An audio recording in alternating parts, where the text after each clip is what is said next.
Okay, नमस्कारम। So exam chapter almost खत्म हो चुका है। एक स्टोरी आप लोगों को बताना चाहता हूं जो आप कैरी करोगे थ्रू आउट द एक्ट। ठीक है ना, पूरे एक्ट में आपको स्टोरी कैरी करनी है। It is a factual parts of in the history of India.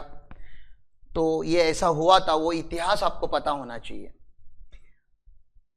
when I always touch this section I feel very sad somewhere inside my heart कि मुझे बहुत बुरा लगता है एक चीज का। If you really go and dig the history of India for the first 16 centuries, not one, not two, for the first 16 centuries which are having records, तो I assume कि first 16 century में अगर हम India was the top nation, Bharat was top, we had all the luxuries, we had developed system, the system that nobody has ever thought। First 16 century की बात कर रहा हूं मैं। ऑब्वियसली जब फर्स्ट 16 सेंचुरी का रिकॉर्ड हमारे पास है तो उसके पहले भी शायद एंशिएंट इंडिया में भी we must be very rich in the culture. आपने अगर हमारी इंडियन माइथोलॉजीज के अगर कोई भी प्रोग्राम देखे होंगे, मूवीज देखे होंगे या उनके बारे में रीड किया होगा तो you would have easily seen कि वो लोग गरीब लोग तो नहीं थे। दे ऑलवेज शो कि इतना ज्वेलरी पहना है, मतलब कभी कभी तो आपको ऐसा भी फील होता होगा इतनी अड़चन नहीं होती रहेगी इसको, मतलब like how can you wear so many ना आर्टिकल्स ऑन योर बॉडी, लेकिन they were very rich and they had their social standing. In fact जब भी ये कोलंबस वगैरह जो भी लोग इंडिया में आए थे ना, गलती से कुछ आए थे and they were finding and there are many people who sail to India from foreign, तो they used to bring their best ships, जो वेसल्स उनके यहां पे होते ना सबसे बेस्ट, and those vessel when they used to park to Indian Ocean में उससे बड़े बड़े उससे एडवांस शिप पहले से ही रहते थे। और हमने कभी सेल नहीं किया, इंडियन ने कभी भी बाहर जाके चलो एक नया लैंड ढूंढते हैं, हाँ थोड़ा एक्सपांशन करते, ऐसा हमने कभी नहीं किया। Because we were rich here itself, हमारे पास इतनी अपॉर्चुनिटी थी, इतना अच्छा सिस्टम था कि हमें बाहर जाने की जरूरत नहीं पड़ी। समझ में आ रहा है आपको? आपने अगेन इतिहास में यह भी पढ़ा होगा हमारे ऊपर बहुत सारे फॉरेन कंट्रीज ने अटैक किया है, बट हमने कभी किसी के ऊपर अटैक नहीं किया है। क्यों नहीं किया? उसका लॉजिक क्या होगा? We were always satisfied people, हमारे पास बहुत हमेशा से था, इतने सब लूट किए गए फिर भी इतना बचा है। ठीक है ना, बहुत सारे देशों ने हमें लूटा फिर भी हमारे पास इतना है। ये हो गया पहले 16 सेंचुरीज का। फिर 17 सेंचुरीज, 18 सेंचुरीज, इसमें अंग्रेज हमारे यहां पे आए, ईस्ट इंडिया कंपनी लेकर आए, बिजनेस करने के दावे से आए और हमारे राजा महाराजाओं को उन्होंने कन्वर्ट कर दिया, उनको कन्विंस किया कि आपका कल्चर वीक है, हमारा कल्चर बेटर है, आपके स्पोर्ट्स अच्छे नहीं है, हमारा क्रिकेट अच्छा है, ठीक है ना, आपका मिलिट्री सिस्टम इतना अच्छा नहीं है, हमारा मिलिट्री सिस्टम अच्छा है, आपका ये पंचायत लेवल, पता ना पहले मैटर पंचायत पे ही खत्म हो जाता था, हाई कोर्ट सुप्रीम कोर्ट ऐसा कुछ नहीं, गांव के 5 बड़े लोग आते थे, मैटर सॉल्व, ठीक है ना, सेम डे पे। तो हाँ ऑब्वियसली उसमें कुछ सही भी था, कुछ गलत भी था। We did not have the perfect system, nobody wanted a perfect system, this people thought no we will bring the perfect system. और ऐसा उन्होंने हमारे जो रूलर्स थे उनको कन्वर्ट किया, उनकी आर्मी को अपने पास कर लिया। एंड देन महताब सर ने भी जब इतिहास बताया था तो उन्होंने बताया था कि few thousands Britishers ruled a country with 30-40 crore का population, few thousands and versus crore, because they brought English, they brought something which damaged our core values। हमको बताया गया कि इंग्लिश इज परफेक्ट लैंग्वेज और आप अपनी जो यहाँ की संस्कृत लैंग्वेज है, हिंदी है, मराठी है, गुजराती है, तमिल है, वो परफेक्ट लैंग्वेज नहीं है। आप हमारे जैसे कपड़े नहीं पहनते, आप धोती पहनते हो, तो हमें हमारे देश में ही नीचे दिखाया गया और वो आज भी है, वो अभी तक गया नहीं है। That's one problem. Now with this history I wanted to continue. 1947 में फिर we fought and 1947 we finally got the freedom. जब फ्रीडम मिला हमें, the life expectancy was very लो।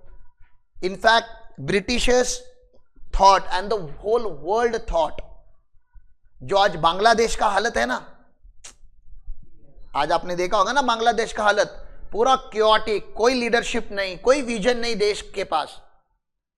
सब जगह आग लग रही है, लूट मार चालू है, law and order outside control जा चुका है। Same thing happen in 1947 with India. Same thing बोलना छोड़ दो, worst thing happen to us. Nobody expected us. 200 साल अगर हमें कोई और रूल करके जाता है तो हमारे लोगों को रूल कैसे करते हैं वही तो नहीं पता होगा ना। 200 years somebody else was creating law for you, somebody else was creating railway for you, somebody else was creating roads for you, somebody was running your military, everything was somebody else, and the somebody else was Britishers। और अचानक से उन्होंने सब छोड़ दिया। उन्होंने बोला freedom चाहिए ना आपको। ब्रिटिशर्स ने हमें फ्रीडम गिफ्ट में नहीं दिया है, उन्होंने हमें फ्रीडम श्राप करके दिया है, कर्स करके दिया है कि फ्रीडम चाहिए ना आपको, ये लो दे दिया फ्रीडम। हाँ, जैसे आप अगर अपने माँ बाप से जाके आज फाइट करते हो और बोलते हो मुझे फ्रीडम चाहिए, मुझे आजादी चाहिए, सालों दे देंगे ना आजादी, रास्ते पे आ जाओगे, कहां सोओगे कल से? सोचो कहां खाओगे, क्या खाओगे आप?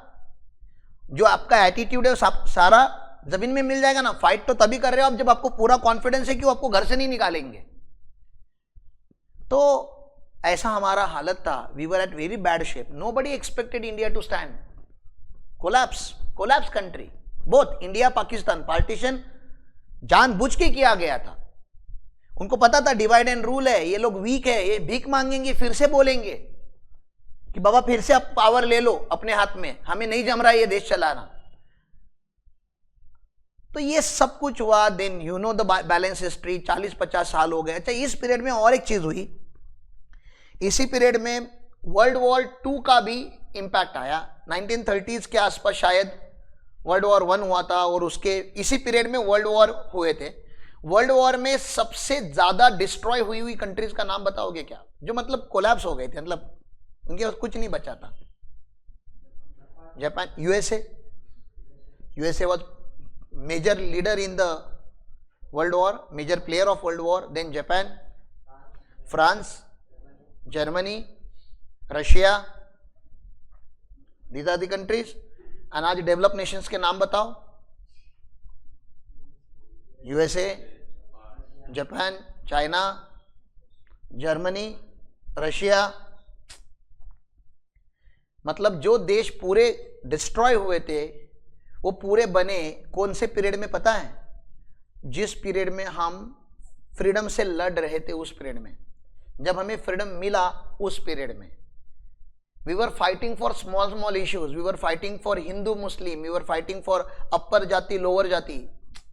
We were fighting for food. We were fighting for education. And these people were building their nation. And that's the reason they had 30, even today they have 30 to 40 years advantage over us.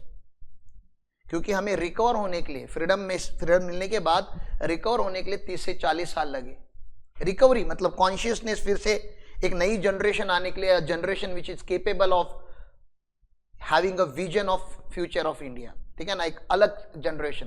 क्योंकि जिन्होंने freedom fight किया था दे were almost slavery. अरे जो 200 साल slavery में जा चुका है, गुलामी में जा चुका है, अचानक से आप उसको फ्रीडम बोलोगे तो उसके माइंड में वो सब नहीं बैठता। फ्रीडम, ये वो, देश बनाएंगे। Few visionaries were there obviously, because of that only we are like this. तो महात्मा गांधी जी ने एक चीज तो हमें बताई थी कि कुछ भी हो जाए, कुछ भी हो जाए, फिर से हम फॉरेनर्स का हेल्प नहीं लेंगे। स्वदेशी करके एक उन्होंने मुहिम चालू की थी। इफ यू हैव हर्ड, स्वदेशी सुना है आप लोगों ने? स्वदेशी का मतलब क्या? जो भी होगा भारत का होगा। ठीक है ना, क्योंकि हमें ये लोग बाहर वाले लोग हमारे पास आते यही बता के कि बिजनेस करते, लेकिन बाद में हमें चुना लगाते और हमारे ऊपर रूल करने का ट्राई करते हैं। तो स्वदेशी मुहिम उन्होंने चालू की। तो स्वदेशी मुहिम को इकोनॉमिक्स में क्लोज इकोनॉमी बोला जाता है। Close economy, we will neither do import nor will, obviously अगर आप इंपोर्ट बंद कर दोगे तो बाकी कंट्रीज भी आपसे इंपोर्ट बंद कर देंगे, तो आपका एक्सपोर्ट भी बंद हो जाता है। आप इंपोर्ट के दरवाजे बंद, आप इनकमिंग बंद कर दो तो आउटगोइंग ऑटोमेटिकली बंद हो जाता है। तो इंपोर्ट एक्सपोर्ट दोनों क्लोज हो गया। ये सब कुछ होते होते 1991 आया। 1991 was again the worst period for Indian economy. हमारे पास only 2 to 3 weeks का रिजर्व पड़ा था कि देश के पास उतने ही पैसे हैं। स्टार्टअप की लैंग्वेज में उसको रनवे बोलते हैं। रनवे समझता है ना? फ्लाइट को टेक ऑफ करने के लिए रनवे पे रन करना होता है। तो रनवे अगर खत्म हो गया तो फ्लाइट टेक ऑफ नहीं करेगी, फ्लाइट कोलैप्स करेगी। तो आपके पास रनवे अगर होगा लॉन्ग तो आप स्पीड पिकअप कर सकते हैं, फिर बीच में यू कैन टेक ऑफ। तो वैसे रनवे हमारे पास होना चाहिए। रनवे मतलब और कितने दिन आप रन कर सकते हो अपनी कंपनी को विदाउट जनरेटिंग न्यू कैश। तो that runway was only 2 to 3 weeks, 2 से 3 हफ्ते का ही रिजर्व हमारे पास था। सोचो आप, मतलब 3 हफ्ते में पूरा देश बैंकरप्ट होने वाला है, देश बैंकरप्ट होने वाला है। हम फॉरेनर्स की जो लोन लेते थे हम वो रिपे करना बंद करने वाले थे। डिफेंस को सैलरी नहीं मिलेगी, पुलिस को सैलरी नहीं मिलेगी, गवर्नमेंट एक्सपेंडिचर बंद हो जाएंगे, पैसे ही नहीं रहेंगे गवर्नमेंट के पास, तो करेगा ही क्या गवर्नमेंट, देश क्या करेगा। और ऐसे ही क्रिटिकल सिचुएशन में डॉक्टर मनमोहन सिंह जी को फाइनेंस मिनिस्टर बनाया गया। The first thing doctor Manmohan Singh ji did, उन्होंने हमारे इंडिया का सारा गोल्ड लिया, सारा मतलब बहुत सारा गोल्ड लिया, यहां से लंदन में चला गया वो गोल्ड बाय शिप एंड जो फ्लाइट वगैरह से था, जैसे भी था, लंदन में वो मॉर्गेज हुआ और उन्होंने लोन लिया फॉरेन से। मॉर्गेज, क्योंकि आप विदाउट मॉर्गेज कोई आपको लोन देगा नहीं, क्योंकि आपकी कंट्री बैंक करप्ट होने वाली है। अभी क्या नाम पे मिलता है, भारत के नाम पे लोन मिलता है खाली, अभी हमें सिक्योरिटी नहीं देनी पड़ती। लेकिन उस टाइम पे जो आप कोलैप्स होते रहते हो तो सब बोलते हैं कि सिक्योरिटी क्या है। तो हमने हमारा गोल्ड रिजर्व फॉरेन कंट्री में दिया था, जो अभी 1-1.5 महीने 2 महीने पहले रिटर्न लाया गया है। ठीक है, अभी लाया रिटर्न, तभी दिया था 1991 में। और उन्होंने वो पहले बफर पीरियड परचेस किया। बफर पीरियड समझते हो ना, मतलब थोड़ा पैसा लिया ताकि हमारा रनवे थोड़ा बड़ा हो जाए, तो फिर अभी हम इकोनॉमिक पॉलिसी चेंज करेंगे। Then he brought something called NIP, new industrial policy 1991।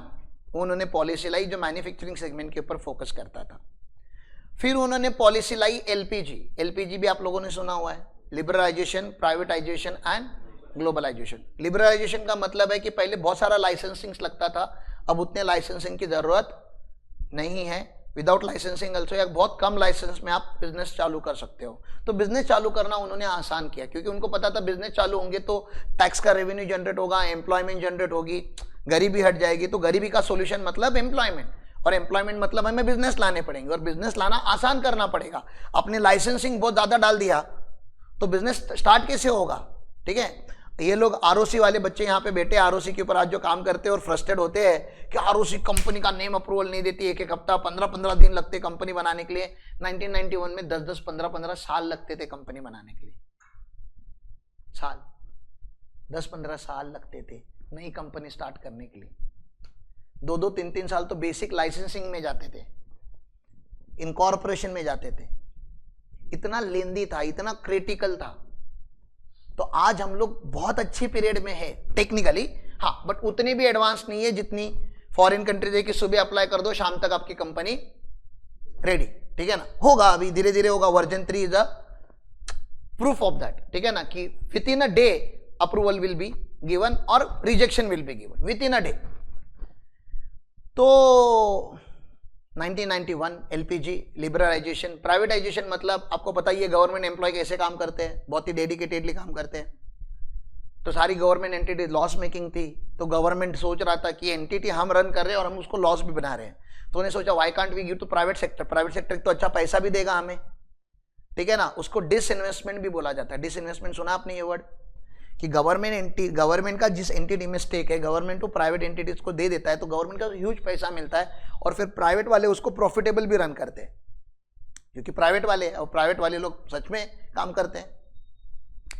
And then globalisation मतलब हमने इंडिया को ओपन किया मतलब इंपोर्ट एक्सपोर्ट चालू किया, और मोस्ट इंपॉर्टेंटली FDI चालू किया। FDI का full form foreign direct investment. We allowed foreign direct investment, और उसकी वजह से फॉरेन की बहुत सारी कंपनीज इंडिया में बिजनेस करना चालू हो गई। उनके वजह से ही टेक्नोलॉजी आप देख पा रहे हो, उनके वजह इस FDI ओपन किया करके आपके पास कार है, नहीं तो हमारे पास कार का टेक्नोलॉजी था ही नहीं। इंश्योरेंस क्या होता है हमें पता ही नहीं था। ठीक है ना, तो ये फॉरेन डायरेक्ट इन्वेस्टमेंट की वजह से ही बहुत सारी फॉरेन, अब देखो ना जो भी इंश्योरेंस की कंपनी, खास करके जनरल इंश्योरेंस की, उनके नाम कैसे होते हैं। भारतीय एक्सा फॉरेन कंपनी है, ICICI लोम्बार्ड, ICICI इंडिया की लोम्बार्ड फॉरेन की, इफ्को टोक्यो, इफ्को इंडिया की कंपनी, टोक्यो फॉरेन की कंपनी, ICICI प्रूडेंशियल इंडिया की आईसीआईसीआई प्रूडेंशियल बाहर की। तो ऐसा जॉइंट वेंचर बनने लगे। Power sector, infrastructure, transportation, technology, इन सब में एफडीआई आना चालू हुआ। फार्मा एफडीआई आना चालू हुआ। तो एक अच्छा मोमेंटम इंडिया में लाया और इस ट्रांसफॉर्मेशन का जो क्रेडिट जाता है वो डॉक्टर मनमोहन सिंह जी को जाता है। अब आपको लगेगा खाली पॉलिसी बनाने से होता है क्या, तो नहीं। डॉक्टर मनमोहन सिंह जी ने इनकम टैक्स में कुछ सेक्शंस लाए। उसमें का एक सेक्शन है ATIA। आपके सिलेबस में है या नहीं है उससे लेना देना नहीं, आपको फिलोसॉफी समझनी पड़ेगी कि what intention ATIA was brought and because of this he is awarded as one of the best finance minister of the world. एक सेक्शन क्या कर सकता है आप सोचो। इस सेक्शन में डॉक्टर मनमोहन सिंह जी ने बोला, वैसे तो बहुत सारी बातें बोली, मैं जो मेन बातें बता रहा हूं कि आप इंडिया में कुछ पर्टिकुलर टाइप का बिजनेस चालू करो, जैसे इंफ्रास्ट्रक्चर के रिलेटेड, मेनली रोड बनाओ, डैम बनाओ, टनल बनाओ, पावर प्लांट्स बनाओ, हॉस्पिटल्स बनाओ, कुछ ऐसे काम करो जिसकी इंडिया को जरूरत है। और आप प्राइवेट सेक्टर हो, आप गवर्नमेंट नहीं हो। प्राइवेट सेक्टर बोलने लगा हम क्यों बनाएंगे ये सब। देखो आप रिस्क लो, बनाओ, फिर आप प्रॉफिट कमाओगे इसमें से। ये बहुत ही प्रॉफिटेबल बिजनेस होता है। वो जो प्रॉफिट होगा ना उसके ऊपर 10 साल आउट ऑफ फर्स्ट 15 ईयर आपको 100% टैक्स हॉलीडे। 100% क्या? Tax holiday. टैक्स हॉलीडे का मतलब क्या है? Honeymoon period. आपको टैक्स भरना ही नहीं है। कितने साल? 10 साल टैक्स नहीं भरना है। 1 साल नहीं, 2 साल नहीं, 10 साल। और पता है ये कौन से कंपनीज की बात कर रहे थे? रोड कौन बनाएगा? डैम कौन बनाएगा? पोर्ट कौन बनाएगा? अदानी, अंबानी, JSW। अरे ऐसे हम तो नहीं बना सकते थे ना। आप लोगों ने बनाया क्या? आपके पापा ने बनाया क्या? Road, dam, tunnel, airport. उनकी कैपेसिटी नहीं थी ना। मतलब we were talking about large corporates of India. और लार्ज कॉर्पोरेट लाइक रिलायंस, उनका इस बिजनेस में से 10,000 करोड़ का अगर प्रॉफिट हुआ, कितना प्रॉफिट हुआ? और तभी 30% या 30% टैक्स था, तो 3,000 करोड़ टैक्स भरना चाहिए था। ये प्रॉफिट है, प्रॉफिट, PGBP। ये समझ में आ रहा है क्या आपको? PGBP है 10,000 करोड़। सर भरेंगे क्या टैक्स? नहीं। क्यों नहीं भरेंगे? क्योंकि क्या माइनस हो जाएगा इसमें से? ATIA। और ATIA कितना माइनस करता है? 100%। मतलब कितना माइनस हो गया? पूरा 10,000 करोड़ माइनस हो गया। तो टैक्सेबल प्रॉफिट कितना आया? 0 या नेग्लिजिबल आएगा। अदर सोर्स वगैरह का कुछ होगा, इंटरेस्ट इनकम वगैरह, वो होगा नेग्लिजिबल। ये मनमोहन सिंह जी ने किया। समझ में आ रहा है आपको? तो ATIA ने टैक्स हॉलीडे करके ऐसा कोई कॉन्सेप्ट इंट्रोड्यूस किया इनकम टैक्स में। आपको नहीं लग रहा प्राइवेट सेक्टर बहुत ही एनर्जेटिकली इन्वेस्ट करना चालू करेगा अभी इन सेक्टर्स में? तो टैक्स का डिडक्शन लेने के लिए इन्होंने देश डेवलप कर दिया। उनका इंटेंशन नहीं था देश का डेवलप करना है। मान लेते प्राइवेट सेक्टर वाले प्रॉफिट हंग्री होते वो लोग, प्रॉफिट कमाने के लिए और उसके ऊपर टैक्स बचाने के चक्कर में इन्होंने क्या कर दिया? देश डेवलप कर दिया। और मनमोहन सिंह जी को एक लॉटरी लग गई कि मुझे इनको और कुछ नहीं देना है, मैं इनको टैक्स का एग्जम्पशन दे दूंगा, ये पागल लोग देश बना देंगे। इनके पास ताकत बहुत पहले से थी। बना क्यों नहीं? 1991 के पहले क्यों नहीं बना रहे थे? फिर कोई बेनिफिट नहीं था उनको। 1991 में उन्होंने बेनिफिट दे दिए। अब इन्होंने देश बनाना चालू कर दिया। ठीक है, तो इन्होंने अगले साल एक्साइटमेंट में और एक सेक्शन लाया। ऐसा ही ATIA पहले ही लाया था, फिर ATI भी आया, फिर और अच्छा लगा ATIC लाया, और अच्छा चला गया ATID लाया, ATIE आ गया। ऐसा IA, IB, IC, ID, IE ऐसे सेक्शन मनमोहन सिंह जी ने वो 5 साल की पीरियड में लाए, जिसमें अलग अलग टैक्स हॉलीडे पीरियड दिया उन्होंने, अलग अलग कंडीशंस डाल के कि अभी इन डिस्ट्रिक्ट्स को डेवलप करोगे तो एग्जम्पशन, अभी इन स्टेट को, सिक्किम, नागालैंड, मणिपुर को डेवलप करोगे तो आपको डिडक्शन मिलेगा। ऐसा अलग अलग सेक्शंस आए उसमें। मेन आप याद रखो ATIA, ATI भी आपको कभी ना कभी बताऊंगा मैं। ये समझ में आ रहा है? इन सेक्शन में 15 साल का पीरियड था। आप देख सकते हो ना, ये पहले 15 साल, मतलब 1991 में अगर कोई चालू करता है तो 15 साल 2005 तक खत्म हो जाएगा। और कोई अगर 2000 में चालू करता है तो 2015 तक खत्म हो जाएगा। कोई अगर 2010 में चालू करता है तो 2025 तक तो पक्का खत्म हो जाएगा। ये सारे सेक्शन जा चुके हैं, मर चुके हैं अभी। ये मनमोहन सिंह जी ने जो सेक्शन लाए थे, almost every section is died already. क्यों? 15-20 साल के लिए आए थे ये सेक्शन, और वो पीरियड खत्म हो चुका है अभी। जिस पीरियड में ये सेक्शन का कोई बेनिफिट ले सकता था, हम उसको सनसेट क्लॉज बोलते हैं, उसका सनसेट हिट हो चुका है। तो ये सेक्शन, इन सेक्शंस में आप अभी बेनिफिट नहीं ले सकते। मैं बताना चाहता हूं, जिन लोगों ने लेना था वो ले लिया, या उनका कंटिन्यू कुछ साल और चलेगा और कुछ साल के बाद पक्का बंद हो जाएगा। इसलिए आपको इन सेक्शंस के ऊपर ज्यादा इन्वेस्टमेंट नहीं कर। तो क्यों पढ़ा रहा हूं? पागल हूं इसलिए बता रहा हूं कि सेक्शन देश डेवलप कर सकते हो, बताना पड़ता है मुझे आप लोगों को। अब 1991 में मनमोहन सिंह जी ने ये किया, ठीक है ना। 1991 से 1996 तक continuous budget, success after success, best of the best budget उन्होंने लाए। One of the best economist, best finance minister that India was gifted with. और 1997 में पहली बार पी चिदम्बरम बने फिनेंस मिनिस्टर। अब कभी भी कोई नया फिनेंस मिनिस्टर आता है, और पी चिदम्बरम, मुझे ऐसा लगता है कि उस एज में 1997 में, आई थिंक, आई अज्यूम कि वो थोड़े इमैच्योर्ड होंगे, इतने नहीं होंगे मनमोहन सिंह जी जैसे। बोलते ना, he was like double PhD in economics, double 2 bar PhD किया बंदे ने, और भी इकोनॉमिक्स में। लोगों का इकोनॉमिक्स का पेपर नहीं छुट्टा कॉमर्स के बच्चों का। He had done the PhD, तो very well matured person, very well read, अच्छा रिसर्च किया हुआ पर्सन था। एंड उनको टफ देना था। अभी नया फाइनेंस मिनिस्टर आप बने हो तो आपको कुछ ना कुछ करके दिखाना पड़ेगा टफ। तो इन पी चिदम्बरम जी का 1997 का बजट आने लगा। कौन सा बजट है? बजट 1997। इस बजट को ड्रीम बजट भी बोला जाता है इंडिया का, ठीक है ना। ड्रीम बजट, सपनों का बजट। ये अच्छा पॉजिटिव है कि नेगेटिव लग रहा है आपको वर्ड ड्रीम बजट? आपको पॉजिटिव लग रहा है? ये एक्चुअली नेगेटिव टर्म है। ड्रीम बजट मतलब ऐसा बजट जो खाली सपनों में ही पॉसिबल है, रियलिटी में पॉसिबल नहीं है। हमारे फाइनेंस मिनिस्टर के ऊपर कमेंट्री की गई, नेगेटिव बोला गया, he is a day dreaming. Day dreaming मतलब दिन में सपने देख रहा है। ऐसा कैसे होगा? तो कुछ ऐसा हुआ रहेगा उस बजट में, आई अज्यूम कि ऐसा हुआ रहेगा। अल्टीमेटली मुझे तो आपको सेक्शन पढ़ाना है, रियलिटी में क्या हुआ था भगवान जाने। आपको 1997 का जाके रिसर्च करना पड़ेगा, लेकिन अपने काम का जो है उतना अपने हिसाब से स्टोरी कस्टमाइज करके ले लेते हैं। मान लेते हैं कि चिदम्बरम जी पार्लियामेंट में स्पीच दे रहे हैं। अब कोई भी फाइनेंस मिनिस्टर हो, वो नेगेटिव कभी नहीं बोलते। नेगेटिव बोलना चाहिए क्या फाइनेंस मिनिस्टर? देश में बोलने के लिए नेगेटिव 1000 चीजें होती रहती है, लेकिन as a finance minister, prime minister, when you are holding certain responsibilities, you are not suppose to say negative about the country that you are representing, क्योंकि बजट के दिन एटलीस्ट पूरा ग्लोब आपको देखता है। तो ये बंदा, उस टाइप का finance minister, started saying negative things about Indian growth. उन्होंने बोला कि मनमोहन सिंह जी ने मैन्युफैक्चरिंग को बढ़ावा दिया, एलपीजी लाया, लेकिन जितना सक्सेस होना चाहिए था उतना सक्सेस नहीं हुआ, मतलब फेलियर हुआ। सक्सेस हुआ है, इस लाइक ना, लड़कियां नहीं रोती, मुझे ओनली 97% मिले।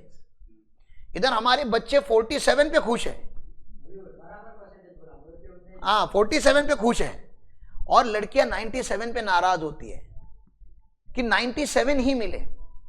तो ये भी क्या बोलना चलो, इंडिया ने ग्रो किया लेकिन उतना नहीं किया जितना कर सकता था।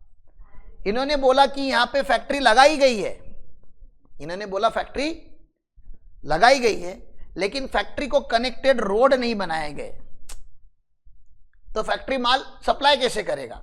फैक्ट्री बना दी, यहां पे रेसिडेंस बनाया आपने, ठीक है ना, फैक्ट्री बना दी, रेसिडेंस बना दिए। अब मुझे बताओ, फैक्ट्री बनाई, रेसिडेंस बनाया, और आपके पास पावर लिमिटेड है, इलेक्ट्रिसिटी लिमिटेड है, कहां सप्लाई करोगे? कोई नहीं करता। ये पॉलिटिकल लोग होते हैं, पॉलिटिकल प्रेशर डाल के ये लोग पावर कहां सप्लाई करेंगे? रेसिडेंस को, क्योंकि ये वोट बैंक है।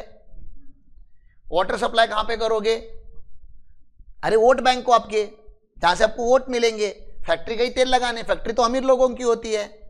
तो आपने फैक्ट्री को पावर सप्लाई नहीं दिया, फैक्ट्री को वाटर सप्लाई नहीं दिया, फैक्ट्री को रोड्स नहीं दिए, फैक्ट्री को अच्छे स्किल लेबर नहीं दिए, तो फैक्ट्री कैसे ग्रो होगी? खाली फैक्ट्री लगाने से देश नहीं बनता। कंपनी चालू कोई भी कर सकता है, कंपनी इनकॉर्पोरेट करना बड़ी चीज नहीं है साहब, कंपनी को चलाना, उसको ग्रोथ पाथ पे लाना और उसकी ग्रोथ मेंटेन करके रखना ये चैलेंजिंग। तो इंडिया में कंपनीज तो चालू हो गई, लेकिन उनके पास राइट इंफ्रास्ट्रक्चर अवेलेबल नहीं है। पावर कट है आपका, 12 घंटा फैक्ट्री बंद रहता है, क्या घंटा आप प्रोग्रेस करोगे? ये तो नेगेटिव बोला इन्होंने, नेगेटिव बोला तो मार्केट, शेयर मार्केट गिरना चालू हो जाएगा, लोग कंसर्न हो जाएंगे, अलर्ट हो जाएंगे, क्योंकि अब तक सब लोग किस में थे, वहम में थे। मनमोहन सिंह जी ने इंडिया को बदल दे दिया है, बहुत अच्छा लाया, बहुत अच्छा डेवलपमेंट हो रहा है, सब जगह पे डेवलपमेंट चालू है, और इन्होंने उसको काउंटर कर दिया कि उतना भी डेवलपमेंट चालू नहीं है। ऊपर ऊपर से दिखता सब अच्छा है, लेकिन अंदर अंदर बहुत सारे प्रॉब्लम। और he was talking fact, problem क्या है, he was not saying some lies, it was a fact. खाली सब बोलना नहीं होता ऐसा पब्लिक फोरम पे आके, ही स्पोक अबाउट इट, और एक पैनिक क्रिएट हुआ। फिर ऐसे नहीं होता कि आप मार्केट में, मूवी में आपको सस्पेंस क्रिएट किया जाता है और बाद में टर्न किया जाता है पूरा सस्पेंस। हाँ, ऐसा एक मूवमेंट आता है। तो ही ऑल्सो थॉट कि मैं पूरा नेगेटिव नेगेटिव नेगेटिव बोलूंगा, मार्केट को नीचे उतारूंगा, लोगों के होप को नीचे उतारूंगा, then I will say something positive, then it will go up. तो उन्होंने बोला अब इस जो भी प्रॉब्लम इंडस्ट्री ने फेस किए अब तक, वो सारे प्रॉब्लम का सॉल्यूशन हमारी गवर्नमेंट लेकर आएगी। अभी वो प्रेजेंट करे भी पॉजिटिव चालू हो गया। इंडस्ट्री के लिए जगह नहीं है, हमने पूरे देश भर में इंडस्ट्री के लिए पहले तो एक कॉरिडोर, एक जगह रिजर्व करके रखेंगे। सबसे पहला स्टार्ट विद दैट, हम जगह रिजर्व करके रखेंगे लैंड, उसके ऊपर शेड भी हम ही बना के देंगे। इसके आजू बाजू में वेयर हाउस होंगे। वेयर हाउस क्यों होना जरूरी है, क्योंकि इंडस्ट्री में मैन्युफैक्चरिंग होगा तो उधर जगह कम होता है स्टोरेज के लिए, तो वेयर हाउसिंग होगा। यहां पे ये ट्रक पार्क किए जाएंगे, ये सब ट्रक है, समझ में आ रहा है क्या आपको? यहां पे ट्रक पार्क किए जाएंगे साहब। ये ट्रक क्या करेंगे, ये ट्रांसपोर्ट करेंगे गुड्स। ये जो जगह रिजर्व की जाएगी, उसके बाजू से नेशनल हाईवेज वगैरह जाएंगे, ठीक है ना। ये नेशनल हाईवेज या पोर्ट या एयरपोर्ट होंगे आजू बाजू में, तो एक्सपोर्ट इंपोर्ट के लिए इजी चला जाएगा, पूरे देश में वो माल सप्लाई करने के लिए इजी चला जाएगा। ये तो ये सोच समझ के बनाया जाएगा, जंगल में इसको रिजर्व नहीं करेंगे, मेन सिटीज में हम इनको रिजर्व करेंगे। इस पर्टिकुलर जगह में अनडिस्टर्बटेड वाटर सप्लाई और अनडिस्टर्बटेड पावर सप्लाई होगा, हाई वोल्टेज का। इधर पावर कट नहीं होगा, और हाई वोल्टेज लगता है मशीनर इसको ना, हम बोलते हैं ना 1 फेज 3 फेज, तो हाई पॉसिबल वोल्टेज जो है वो यहां पे सप्लाई किया जाएगा। नॉट ओनली दैट, यहां पे बैंक होगा, जो बैंक इंडस्ट्री के टाइम के हिसाब से चलेगा। बैंक के टाइम के हिसाब से इंडस्ट्री नहीं चलेगी, इंडस्ट्री के हिसाब से बैंक चलेगा। और ये बैंक रिजर्व होगा खाली इंडस्ट्री के लिए, यहां पे नॉर्मल लोग अपना बैंक अकाउंट वगैरह नहीं ओपन करेंगे, इंडस्ट्री स्पेसिफिक होगा वो। और ऐसा सब कुछ करेंगे। और इसके आजू बाजू में क्योंकि इतना सब डेवलप हो ही रहा है, इधर रेसिडेंशियल लाइन वगैरह डेवलप कर देंगे, ताकि लोग यहाँ पे रहना चालू करेंगे, और वहां से उनके लिए इजी होगा कम्यूट करना इंडस्ट्रियल एरिया में, so that there will be labour availability, migration of labour होगा। ये समझ में आ रहा है? और इस एरिया का नाम स्पेशल इकोनॉमिक जोन होगा। ये वर्ड तो आपने सुना है, ठीक है ना। ये कॉन्सेप्ट ही हमारे इंडिया में लाया गया था 1997 के बजट के थ्रू। तो आप बोलोगे सर सब अच्छा ही तो कर रहे हैं, उन्होंने खाली इतना बोल दिया कि ये गवर्नमेंट नहीं करेगा, ये प्राइवेट सेक्टर करेगा। अब आप मुझे पूछो प्राइवेट सेक्टर क्यों करेगा? और अभी अभी तो आप प्राइवेट सेक्टर की मार रहे थे इतने टाइम से। प्राइवेट सेक्टर 1991 से 1996 तक अलग अलग काम कर ही रहा था, आपने उनको ही क्रिटिसाइज किया था। जब इन्होंने ये बोला तो मार्केट कोलैप्स हो गया, शेयर मार्केट गिर गया नीचे। अब बोलोगे पॉजिटिव को बोलने के बाद कैसे मार्केट गिरता है? मार्केट मैच्योर्ड था, मार्केट को पता है ये पॉसिबल नहीं है, दिस इज टू मच, इतना अच्छा हो ही नहीं सकता, ठीक है ना। लेकिन फिर हमारे इनकम टैक्स लॉ में एक सेक्शन ऐड किया गया 80 IAB, ऐसा ही वो 80 की सीरीज का सेक्शन, और ये सेक्शन बेनिफिट देता था सेज डेवलपर को कि ये जो डेवलप करेगा उसे कुछ साल तक, 10 साल मान लेते हैं, टैक्स भरने की जरूरत नहीं है। अब किसका आइडिया लिया इन्होंने? ये अभी तक जिनको क्रिटिसाइज कर रहे थे उन्हीं का ही आइडिया लिया, लेकिन उनको क्रिटिसाइज करके लिया, अप्रिशिएट करके भी ले सकते थे। आपको पता है इंडिया में कौन सी कंपनी होगी जो शेयर डेवलप करेगी? टैक्स हॉलीडे है। ये काम करने का जो प्रॉफिट कमाओगे उसके ऊपर टैक्स नहीं लगेगा। किसके पास ताकत होती है इतनी ऐसा काम करने की? बोलो ना, एक दो नाम तो बताओ। रिलायंस ने 90% से ज्यादा इंडिया के shares is actually develop by Reliance. और जब ये बोला गया था, ये सेक्शन का अनाउंसमेंट किया गया था, रिलायंस के शेयर के प्राइजेस ऊपर जा चुके थे। मतलब शेयर मार्केट की में के लोगों को पता था अगर कोई चीज में एग्जम्पशन अवेलेबल है तो रिलायंस वहां पे पक्का इंटर करेगा। मार्केट इतना, अभी तक वो सेक्शन आया नहीं, मैन्युफैक्चरिंग ये चालू हुआ नहीं, रिलायंस ने बोला नहीं कि हम शेयर डेवलप करेंगे, लेकिन मार्केट देखो कितना मैच्योर्ड है। मार्केट को पता है एकदम जहां एग्जम्पशन वहां रिलायंस, शेयर्स ऊपर चले गए। इस बजट को ड्रीम बजट के नाम से जाना जाता है।